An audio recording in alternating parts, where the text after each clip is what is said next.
Үч тараптуу карап көрөбүз. Бирөө мисалга дин тарбиядан 2 алып калып, мисалга айтып атам. Башка сабактардан 4-5 алып калышы мүмкүн. Ошонун баарын эске алып, аягында жеткиребиз. 2022 жылдын 15-16 июнь күндөрү Кыргыз Республикасынын Коргоо министринин буйругунун негизинде чет мамлекеттеги аскердик академияларга тапшырууга 0100 аскер бөлүгүнүн кошундарынын жана аскер бөлүктөрүнөн талапкер болгон офицерлер арасында тандоо экзамендери өткөрүлдү.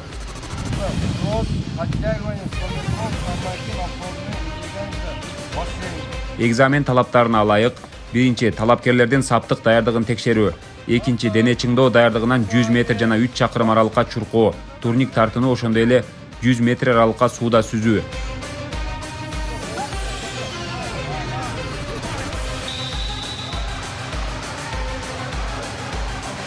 Үчүнчү, аскердик билим деңгээлдерин аныктоо үчүн теориялык бөлүктөгү бардык сабактардан экзамен тапшырышты.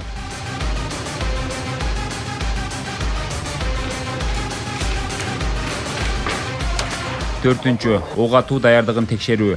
Бешинчи, талапкерлердин айдоочулук кесипкөйлүгүн текшерүү. Мында аскердик унаа жана жеңил сооттолгон аскердик техникаларды ар кандай аралыктардан жана тоскоолдуктардан айдап өтүштү.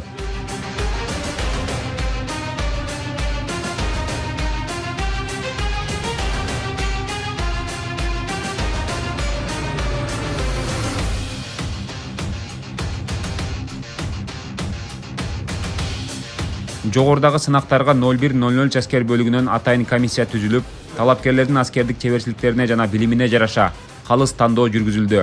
Жыйынтыгында 0100 аскер бөлүгүнүн командири генерал-майор Руслан Мукамбетовдун катышуусунда аттестациялык кароо жүргүзүлүп, анын жыйынтыгы менен өткөн офицерлер Коргоо министрлигиндеги тандоо аттестациясына жөнөтүлөт. Коргоо министрлигиндеги тандоо этабынан кийин офицерлер Россия, Казакстан жана башка өлкөлөрдүн аскер академияларына өз багыттары боюнча 2 жылдык мөөнөттө билим алууга жөнөтүлөт. Аттестациялык комиссия өзүнүн отурумун өткөрүп, жыйынтыктарын талапкерге жеткирип кеттик. Бул жыйынтыктар Түчүк Батыш оперативдик командасынын кол башчысы бекитип бергенден кийин сунуш каттары жогорку аттестациялык комиссияга жиберилет.